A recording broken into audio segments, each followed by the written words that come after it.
وما لي لا أعبد الذي فطرني وإليه ترجعون أأتخذ من دونه آلهة إن يردني الرحمن بضر لا تغن عني شفاعتهم شيئا ولا ينقذون إني إذا لفي ضلال مبين إني آمنت بربكم فاسمعون قيل ادخل الجنة قال يا ليت قومي يعلمون بما غفر لي ربي وجعلني من المكرمين وما أنزلنا على قومه من بعده من جند من السماء وما كنا منزلين إن كانت إلا صيحة واحدة فإذا هم خامدون يا حسرة على العباد ما يأتيهم من رسول إلا كانوا به يستهزئون ألم يروا كم أهلكنا قبلهم من القرون أنهم إليهم لا يرجعون وإن كل لما جميع لدينا محضرون وآية لهم الأرض الميتة أحييناها وأخرجنا منها حبا فمنه يأكلون وجعلنا فيها جنات من نخيل وأعناب وفجرنا فيها من العيون ليأكلوا من ثمره وما عملته أيديهم أفلا يشكرون سبحان الذي خلق الأزواج كلها مما تنبت الأرض ومن أنفسهم ومما لا يعلمون وآية لهم الليل نسلخ منه النهار فإذا هم مظلمون والشمس تجري لمستقر لها ذلك تقدير العزيز العليم والقمر قدرناه منازل حتى عاد كالعرجون القديم لا الشمس ينبغي لها أن تدرك القمر ولا الليل سابق النهار وكل في فلك يسبحون وآية لهم أنا حملنا ذريتهم في الفلك المشحون وخلقنا لهم من مثله ما يركبون وإن نشأ نغرقهم فلا صريخ لهم ولا هم ينقذون إلا رحمة منا ومتاعا إلى حين وإذا قيل لهم اتقوا ما بين أيديكم وما خلفكم لعلكم ترحمون وما تأتيهم من آية من آيات ربهم إلا كانوا عنها معرضين وإذا قيل لهم أنفقوا مما رزقكم الله قال الذين كفروا للذين آمنوا أنطعم من لو يشاء الله أطعمه إن أنتم إلا في ضلال مبين ويقولون متى هذا الوعد إن كنتم صادقين ما ينظرون إلا صيحة واحدة تأخذهم وهم يخصمون فلا يستطيعون توصية ولا إلى أهلهم يرجعون ونفخ في الصور فإذا هم من الأجداث إلى ربهم ينسلون قالوا يا ويلنا من بعثنا من مرقدنا هذا ما وعد الرحمن وصدق المرسلون إن كانت إلا صيحة واحدة فإذا هم جميع لدينا محضرون فاليوم لا تظلم نفس شيئا ولا تجزون إلا ما كنتم تعملون إن أصحاب الجنة اليوم في شغل فاكهون هم وأزواجهم في ظلال على الأرائك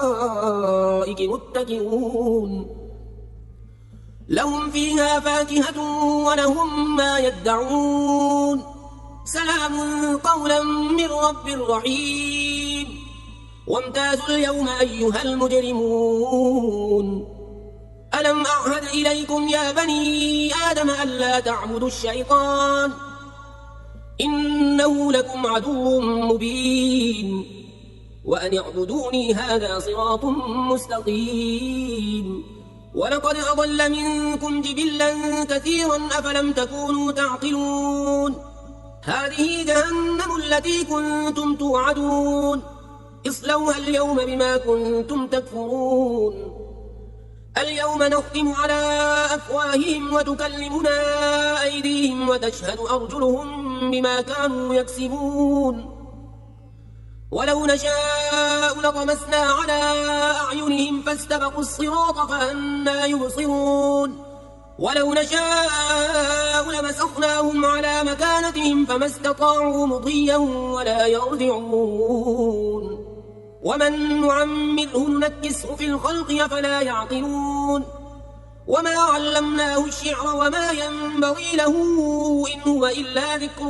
وقرآن مبين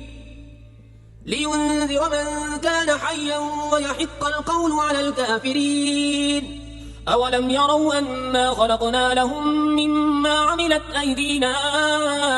أنعاما فهم لها مالكون وذللناها لهم فمنها ركوبهم ومنها يأكلون ولهم فيها منافع ومشارب أفلا يشكرون واتخذوا من دون الله آلهة لعلهم ينصرون لا يستطيعون نصرهم وهم لهم جند محضرون فلا يحزنك قولهم إنا نعلم ما يسرون وما يعلنون أولم يرى الإنسان أنا خلقناه من نطفة فإذا هو خصيم مبين وضرب لنا مثلا ونسي خلقه قال من يحيي العظام وهي رميم قل يحييها الذي أنشأها أول مرة وهو بكل خلق عليم الذي جعل لكم من الشجر الأخضر نارا فإذا أنتم منه توقدون أوليس الذي خلق السماوات والأرض بقادر على أن يخلق مثلهم بلى وهو الخلاق العليم إنما أمره إذا أراد شيئا أن يقول له كن فيكون فسبحان الذي بيده ملكوت كل شيء وإليه ترجعون بسم الله الرحمن الرحيم والصافات صفا فالزاجرات زجرا فالتاليات ذكرا إن إلهكم لواحد رب السماوات والأرض وما بينهما ورب المشارق إنا زينا السماء الدنيا بزينة الكواكب وحفظا من كل شيطان مارد لا يسمعون إلى الملأ الأعلى ويقذفون من كل جانب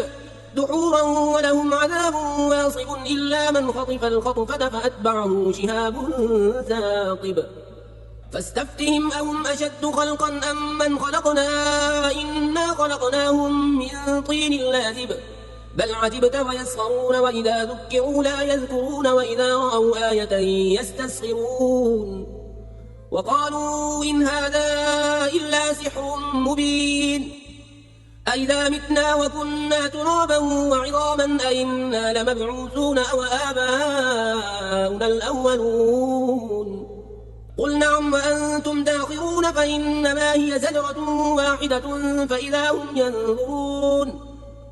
وقالوا يا ويلنا هذا يوم الدين هذا يوم الفصل الذي كنتم به تكذبون احشروا الذين ظلموا وأزواجهم وما كانوا يعبدون من دون الله فاهدوهم إلى صراط الجحيم وقفوهم إنهم مسؤولون ما لكم لا تناصرون بل هم اليوم مستسلمون وأقبل بعضهم على بعض يتساءلون قالوا إنكم كنتم تأتوننا عن اليمين قالوا بل لم تكونوا مؤمنين وما كان لنا عليكم من سلطان بل كنتم قوما طاغين فحق علينا قول ربنا إنا لذائقون فأغويناكم إنا كنا غاوين فإنهم يومئذ في العذاب مشتركون إنا كذلك نفعل بالمجرمين إنهم كانوا إذا قيل لهم لا إله إلا الله يستكبرون ويقولون أئنا لتاركو آلهتنا لشاعر مجنون بل جاء بالحق وصدق المرسلين. बेशक जब उनसे कहा जाता था कि अल्लाह के सिवा किसी की बंदगी नहीं तो ऊंची खींचते थे और कहते थे कि हम अपने खुदाओं को छोड़ दें एक दीवाना शायर के कहने से, बल्कि वो तो हक लाए हैं और उन्होंने रसूलों की तस्दीक फरमाई। इन्नकुम लज़ाइकुल अज़ाबिल अलीम वमा तुजज़ौना इल्ला मा कुंतुम तअमलून इल्ला इबादल्लाहिल मुखलसीन उलाइका लहुम रिज़्क़ुन मअलूमुन फवाकिहु वहुम मुकरमून फी जन्नातिन नईम अला सुरुरिन मुतक़ाबिलीन يطاف عليهم بكأس من معين بيضاء لذة للشاربين لا فيها غول ولا هم عنها ينزفون وعندهم قاصرات الطرف عين كأنهن بيض مكنون فأقبل بعضهم على بعض يتساءلون قال قائل منهم إني كان لي قرين يقول أئنك لمن المصدقين أئذا متنا وكنا ترابا وعظاما أئنا لمدينون قال هل أنتم مطلعون فاطلع فرآه في سواء الجحيم قال تالله إن كدت لتردين ولولا نعمة ربي لكنت من المحضرين أفما نحن بميتين إلا موتتنا الأولى وما نحن بمعذبين إن هذا لهو الفوز العظيم لمثل هذا فليعمل العاملون أذلك خير نزلا أم شجرة الزقوم إنا جعلناها فتنة للظالمين إنها شجرة تخرج في أصل الجحيم طلعها كأنه رؤوس الشياطين فإنهم لآكلون منها فمالئون منها البطون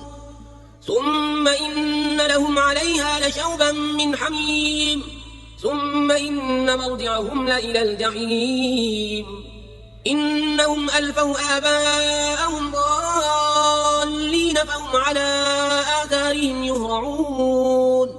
ولقد ضل قبلهم أكثر الأولين ولقد أرسلنا فيهم منذرين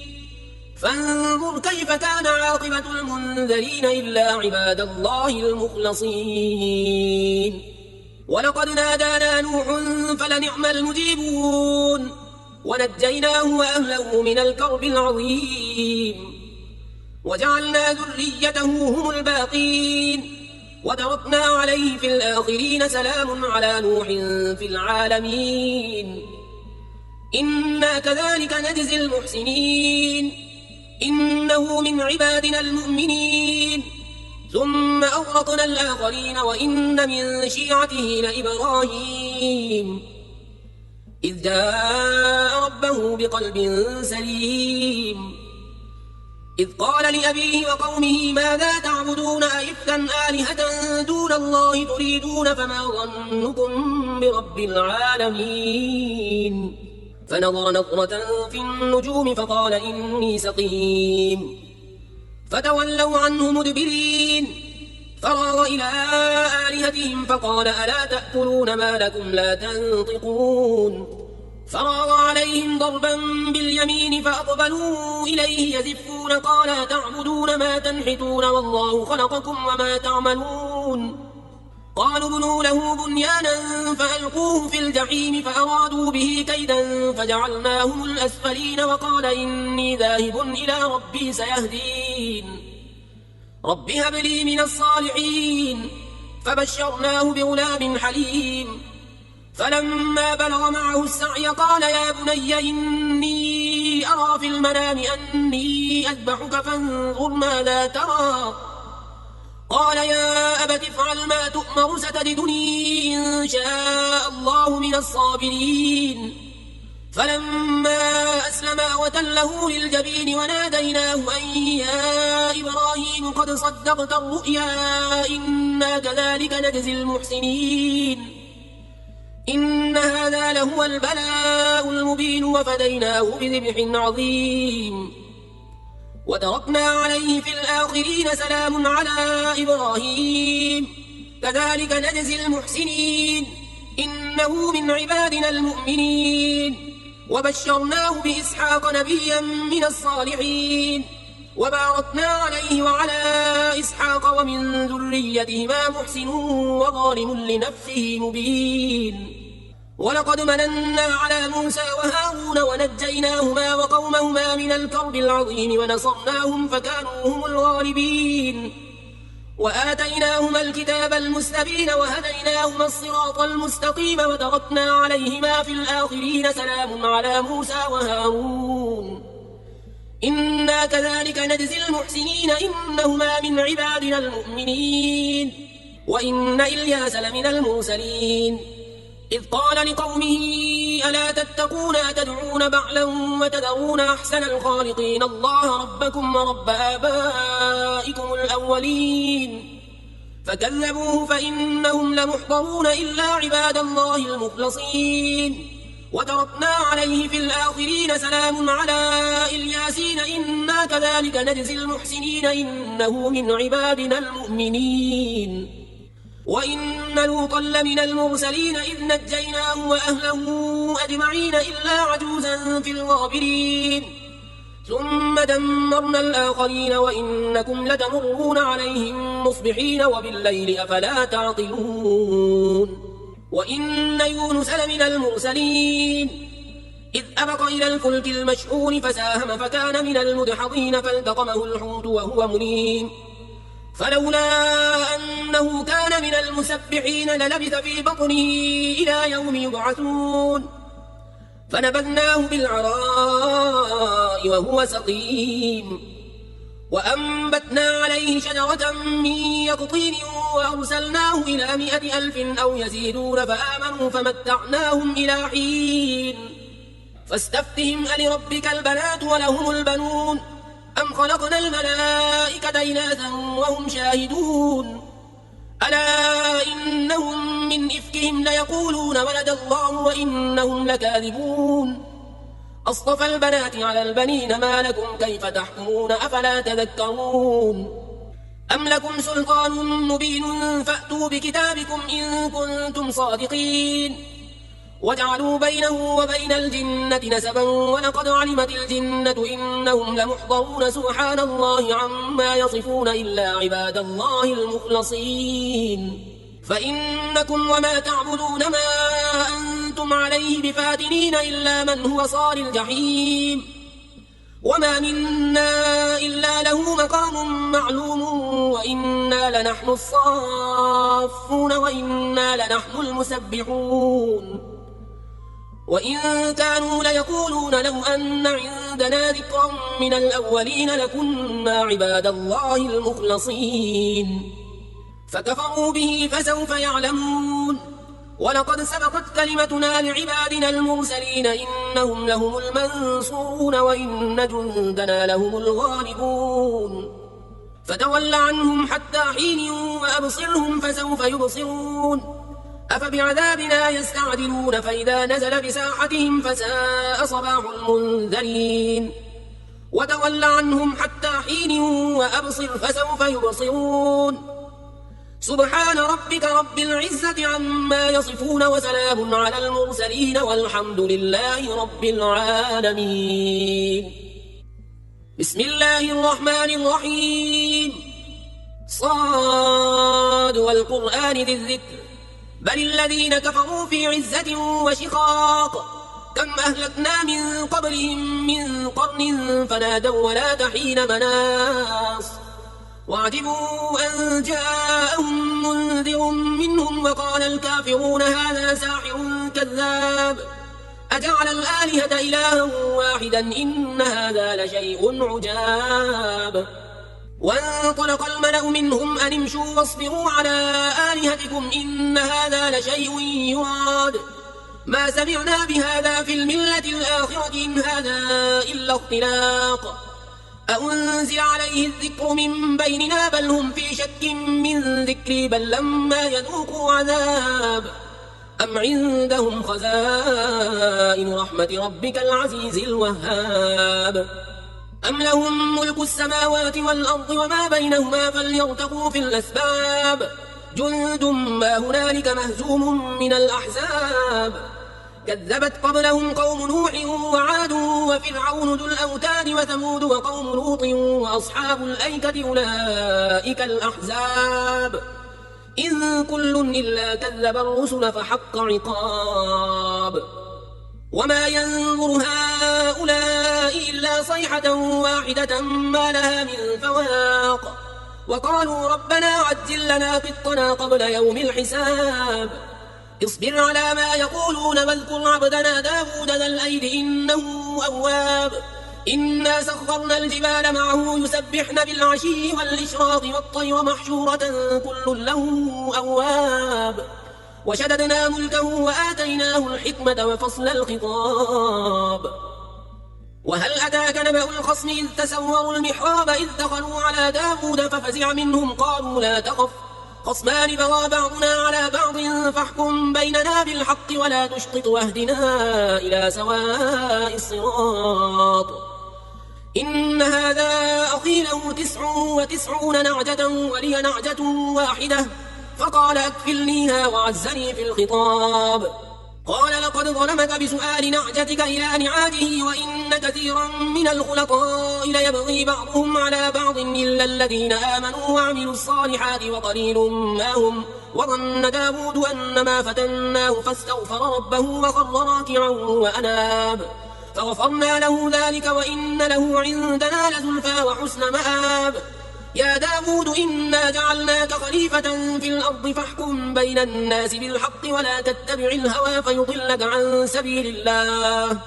إن الذين يضلون عن سبيل الله لهم عذاب شديد بما نسوا يوم الحساب وما خلقنا السماء والأرض وما بينهما باطلا ذلك ظن الذين كفروا فويل للذين كفروا من النار أم نجعل الذين آمنوا وعملوا الصالحات كالمفسدين في الأرض أم نجعل المتقين كالفجار كتاب أنزلناه إليك مبارك ليدبروا آياته وليتذكر أولو الألباب ووهبنا لداود سليمان نعم العبد إنه أواب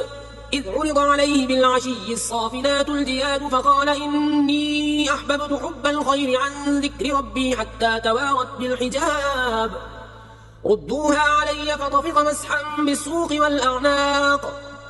ولقد فتنا سليمان وألقينا على كرسيه جسدا ثم أناب قال رب اغفر لي وهب لي ملكا لا ينبغي لأحد من بعدي إنك أنت الوهاب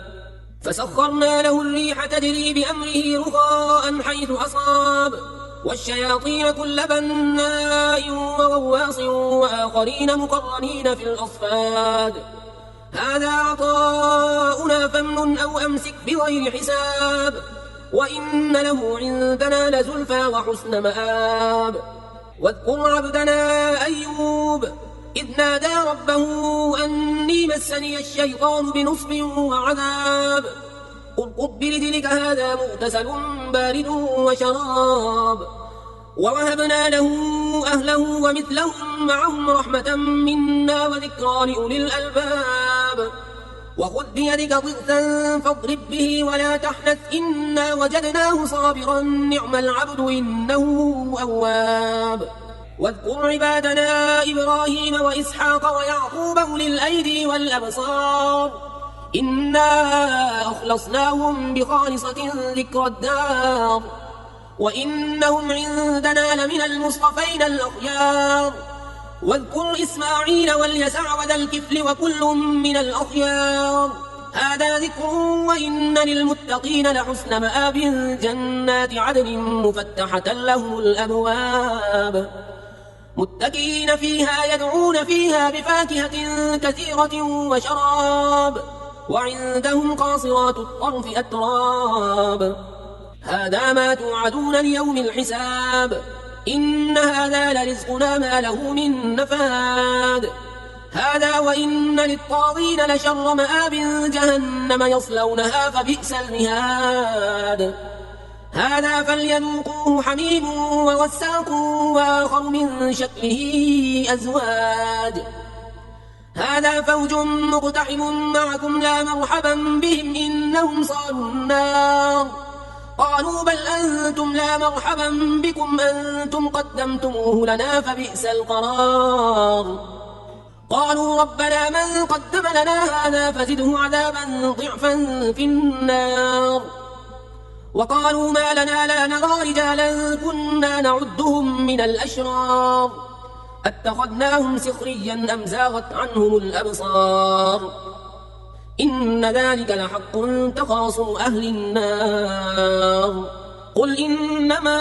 أنا منذر وما من إله إلا الله الواحد القهار رب السماوات والأرض وما بينهما العزيز الغفار. قل هو نبأ عظيم أنتم عنه معرضون ما كان لي من علم بالملأ الأعلى إذ يختصمون إن يوحى إلي إلا أنما أنا نذير مبين. إذ قال ربك للملائكة إني خالق بشرا من طين فإذا سويته ونفخت فيه من روحي فقعوا له ساجدين فسجد الملائكة كلهم أجمعون إلا إبليس استكبر وكان من الكافرين. قال يا إبليس ما منعك أن تسجد لما خلقت بيدي أستكبرت أم كنت من العالين. قال أنا خير منه خلقتني من نار وخلقته من طين. قال فاخرج منها فإنك رجيم وإن عليك لعنتي إلى يوم الدين. قال رب فأنظرني إلى يوم يبعثون. قال فإنك من المنظرين إلى يوم الوقت المعلوم. قال فبعزتك لأغوينهم أجمعين إلا عبادك منهم المخلصين. قال فالحق والحق أقول لأملأن جهنم منك وممن تبعك منهم أجمعين. قل ما أسألكم عليه من أجر وما أنا من المتكلفين إن هو إلا ذكر للعالمين ولتعلمن نبأه بعد حين. بسم الله الرحمن الرحيم. تنزيل الكتاب من الله العزيز الحكيم. إنا أنزلنا إليك الكتاب بالحق فاعبد الله مخلصا له الدين. ألا لله الدين الخالص والذين اتخذوا من دونه أولياء ما نعبدهم إلا ليقربونا إلى الله زلفى إن الله يحكم بينهم فيما هم فيه يختلفون. إن الله لا يهدي من هو كاذب كفار. لو أراد الله أن يتخذ ولدا لاصطفى مما يخلق ما يشاء سبحانه هو الله الواحد القهار. خلق السماوات والأرض بالحق يكور الليل على النهار ويكور النهار على الليل وسخر الشمس والقمر كل يجري لأجل مسمى ألا هو العزيز الغفار. خلقكم من نفس واحدة ثم جعل منها زوجها وأنزل لكم من الأنعام 8 أزواج يخلقكم في بطون أمهاتكم خلقا من بعد خلق في ظلمات 3 ذلكم الله ربكم له الملك لا إله إلا هو فأنى تصرفون. إن تكفروا فإن الله غني عنكم ولا يرضى لعباده الكفر وإن تشكروا يرضه لكم ولا تزر وازرة وزر أخرى ثم إلى ربكم مرجعكم فينبئكم بما كنتم تعملون إنه عليم بذات الصدور. وإذا مس الإنسان ضر دعا ربه منيبا إليه ثم إذا خوله نعمة منه نسي ما كان يدعو إليه من قبل وجعل لله أندادا ليضل عن سبيله قل تمتع بكفرك قليلا إنك من أصحاب النار. أمن هو قانت آناء الليل ساجدا وقائما يحذر الآخرة ويرجو رحمة ربه قل هل يستوي الذين يعلمون والذين لا يعلمون إنما يتذكر أولو الألباب قل يا عبادي الذين آمنوا اتقوا ربكم للذين أحسنوا في هذه الدنيا حسنة وأرض الله واسعة إنما يوفى الصابرون أجرهم بغير حساب قل إني أمرت أن أعبد الله مخلصا له الدين وأمرت لأن أكون أول المسلمين قل إني أخاف إن عصيت ربي عذاب يوم عظيم قل الله أعبد مخلصا له ديني فاعبدوا ما شئتم من دونه قل إن الخاسرين الذين خسروا أنفسهم وأهليهم يوم القيامة ألا ذلك هو الخسران المبين لهم من فوقهم غلل من النار ومن تحتهم غلل ذلك يخوف الله به عباده يا عباد فاتقون والذين اجتنبوا الطاغوت أن يعبدوها وأنابوا إلى الله لهم البشرى فبشر عباد الذين يستمعون القول فيتبعون أحسنه أولئك الذين هداهم الله وأولئك هم أولو الألباب أفمن حق عليه كلمة العذاب أفأنت تنقذ من في النار لكن الذين اتقوا ربهم لهم غرف من فوقها غرف مبنية تجري من تحتها الأنهار وعد الله لا يخلف الله الميعاد ألم تر أن الله أنزل من السماء ماء فسلكه ينابيع في الأرض ثم يخرج به زرعا مختلفا ألوانه ثم يهيج فتراه مصفرا ثم يجعله حطاما إن في ذلك لذكرى لأولي الألباب أفمن شرح الله صدره للإسلام فهو على نور من ربه فويل للقاسية قلوبهم من ذكر الله أولئك في ضلال مبين الله نزل أحسن الحديث كتابا متشابها مثانية تقشعر منه جلود الذين يخشون ربهم ثم تلين جلودهم وقلوبهم إلى ذكر الله ذلك هدى الله يهدي به من يشاء ومن يضلل الله فما له من هاد أفمن يتقي بوجهه سوء العذاب يوم القيامة وقيل للظالمين ذوقوا ما كنتم تكسبون كذب الذين من قبلهم فأتاهم العذاب من حيث لا يشعرون فأذاقهم الله الخزي في الحياة الدنيا ولعذاب الآخرة أكبر لو كانوا يعلمون ولقد ضربنا للناس في هذا القرآن من كل مثل لعلهم يتذكرون قرآنا عربيا غير ذي عوج لعلهم يتقون ضرب الله مثلا رجلا فيه شركاء متشاكسون ورجلا سلما لرجل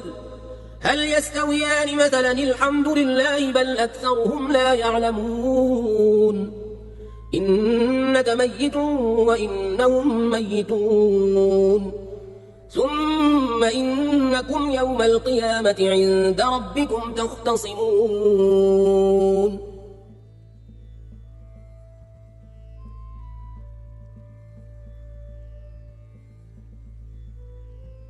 لا إله إلا الله محمد رسول الله لا إله إلا الله محمد رسول الله لا إله إلا الله محمد رسول الله لا